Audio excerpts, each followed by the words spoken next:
All right, doing a video for you guys on my latest post. I want to talk about PPU, CPU, and what I call BPU, which is your burn rate. So not enough people are talking about PPU, and simply that is profit per unit. And the way that I calculate it is you take all income, not just rent, all other income, everything. Then you subtract all operating expenses, and you also subtract debt service. So that's what's different. This is not NOI, net operating income, because net operating income is income minus operating expenses, and you don't take in consideration debt service. This is taken in debt service. This is your profit per unit. This is what you're taking down per unit across your portfolio, or how many ever buildings or units that you have. And I also include into this my CapEx needs. So this would be, personally, I put 1% to 2% away in CapEx, or about $30 a unit. Because, there's CapEx that you just need to do. Like if a roof needs to be fixed, you're gonna have to fix it. You're gonna have water in the unit, right? If a furnace goes out, you're gonna have to fix it. Those are CapEx needs. My PPU, my profit per unit, takes all that into consideration to give me one line item per unit. Why this is important is because you want to drive this number across your portfolio month after month after month. In fact, it's the most important KPI I look at. Month is over, is my PPU higher? I'll tell you, for a frame of reference, you want to be about $200 PPU. At the start of this year, my PPU was about $200. It's about $285, $286 right now, okay? So for every single unit, the profit that I'm making on about 2,600 units is about $285. How did I go from 200 to 285? Well, it's all the things I just talked about that you want to drive. Obviously, you're going to raise rent. Maybe you're going to think of different other income strategies. Maybe you're going to invest into your property so operating expenses is lower. But you want to increase your PPU. You also can do something pretty cool as you scale. Like when I started scaling, because I used all my own money to drive equity, I had a lot of smaller properties. So I like looking at my PPU on my duplexes, or 4 units or 8 units, or any property that is under 20 units, and see what is my profit per unit on those smaller properties compared to my PPU on my bigger properties, my 100+ unit apartment complexes. So that's step number 1, PPU, a key KPI that you should be getting from your property management company, and you should be looking at month over month over month. Am I increasing that? Next thing you want to look at is your CPU. CPU is your CapEx per unit. And since we factored in the CapEx needs, like the new roofs in your PPU, I factor in the CPU wants. So what is a CapEx want? A CapEx want is you deciding to rehab a unit. You don't have to put in the luxury vinyl plank in the unit, but you're choosing to put in the luxury vinyl plank versus the carpet because you think you can get more rent. So these are wish list things. These are things that you're choosing to do to invest into your property because you think they're going to increase your PPU. So the best example I can give you on this, and the example that I paid the most attention to, is how much are you spending on rehabs and how is that going to increase your PPU? So what I'm looking at is, if for easy numbers, is if your PPU is 300 for easy math. So across your portfolio, you're going to take back $300 per unit, but your CPU is 100, meaning that for your portfolio, you spent $100 per unit and you reinvested that back into your properties through rehab or other things that you wanted to do that you thought would increase this number. And if you do that, the next month, your PPU should be higher. So just think about that for a second. It's an easy math equation, right? If you spend, just say $100,000 on CapEx for the month, you divide that by the amount of units that you have, and that's your CPU. Now, why are these two metrics very important in the past, but even more important in the future? Is there's also a thing called burn rate. In this example, there is no BPU. There is no burn rate per unit, because I'm taking in $300 per unit and I'm only spending $100, which means I still have money left over. So it means that 100 of this 300 I'm just putting back into my properties, but I still have money coming into my pocket to be able to live off of, buy new properties, do other things with. BPU is a little different story. So now let's give me another example. Let's just say my CPU is not 100. Let's say it's 500. Okay? Well, if your CPU is 500, then your BPU is 200. Well, Logan, you might be asking, why would you do that? Why would you spend $500 more rehabbing units? I mean, think about the amount of money that you're putting back in there, because 300 is going to go back in, but where does the 200 come from? Well, that comes out of your pocket. So if you're like me, and by the way, for the majority of this year, 6 months, this is true. Maybe not this exact month, but my burn rate was about negative 200.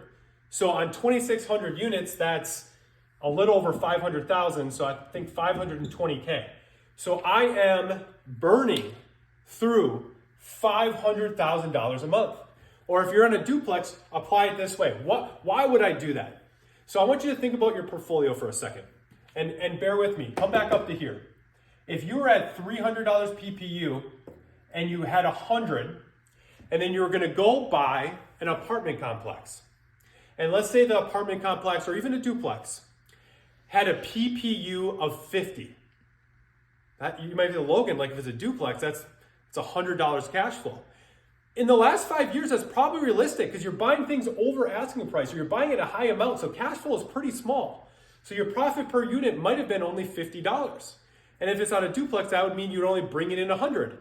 But I would venture to guess that the reason you're willing to buy that duplex at maybe above asking price or with only a 50 PPU is because you thought if you rehab the units or you've invested in the property, you'll be able to raise rent and raise PPU.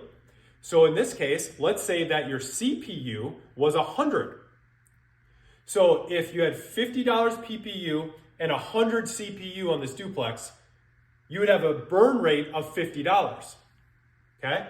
So if you had a burn rate of $50 and you're on this new acquisition and your current portfolio was at 100 or 300 with 100 CPU, this would move to 350, but your 100 here would move to 200. So obviously, you would still be positive 150. So why is this important to know? Because it means that you could acquire that property with very little CapEx set aside to be able to invest in that duplex and reposition it. So why in my case is my CPU only 300 and my PPU 300 but my CPU 500? Why am I burning through 500? Because what I've chosen to do is buy a lot of new acquisitions. I bought 1,200 units this year. And 1,000 of the 1,200 units had a negative burn rate if I choose to invest in them at the rate that I'm investing in them. And the only reason I choose to do this is because I've set aside that capital. And if I spend $500 in CPU, I've done the math that my PPU is going to grow from 300 to maybe 450. I mean, think about the math on that. Think about when I am done repositioning those 1,200 units. My CPU will go to 0. My PPU will go from 300 to 450. Now do the math on what my profit per unit is across 2,600 units. It's a lot. So now I'm really, really bringing in the profit. And then what I'll probably do is I'll grab that profit, I'll acquire new property, I'll look at what the burn rate is, and I'll be able to shuffle through that. It's just very, very important to understand that. Now, when you're heading into a recession, you still have all the control because these are wants, guys. My CPU is so strong because I am choosing to reposition these properties in 12 to 18 months instead of repositioning an apartment that probably should take 4 years. And if I took 4 years, my CPU wouldn't be as high, right? If you think about rehabbing a unit, you just slow down the amount of turns. Then obviously you're not going to be spending as much money per month.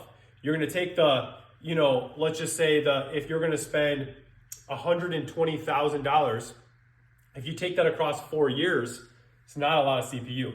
If you take that across 12 months, it's $10,000 a month. So that really, really adds up. So I choose to stack my CPU as high as possible, as long as I know I have the money set aside. If I didn't have the money set aside, and this is the important piece, guys. I see so many investors not understanding how these three things work together on their current portfolio, but most importantly on future acquisitions.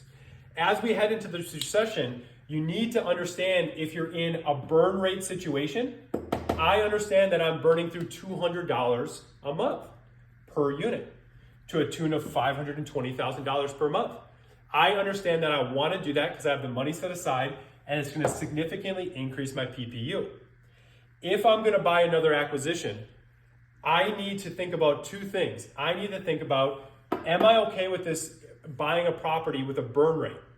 Or do I want to acquire a property that actually has a yield of something like this?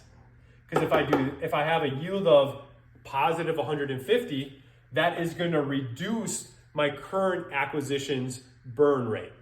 So there's pros and cons to acquiring a property with a burn rate versus not. In my opinion and in my experience, when you do acquire a property with a burn rate, right, with a small amount of cash flow, but a lot of work to be able to do before you increase your cash flow, you can do that, but you can only stack so many deals on top of each other. So that's how I look at this, guys. And when do I look at this? I look at this once a month, and I always look at it when I'm acquiring a new property. I'm underwriting 3 different deals right now. So I'll pull up my, these aren't my exact numbers, but I'll pull up my PPU, I'll pull up my CPU, and I'll look at my burn rate. I'll also look at when my burn rate's gonna come to an end. Because if I don't acquire any more units, my CPU always should continue to go down. My PPU always should go up. It's a big problem, by the way, if you're spending money on CapEx to remodel properties, to increase value, to increase cash flow, and this doesn't go up. So this should go down, your CPU should go down, this should go up. So I can even forecast when I'm gonna be back into the black, when I'm gonna be back positive. And if I look at that and I look at a new acquisition that I'm underwriting, I'll simply do the same formula. What is my PPU if I don't do anything?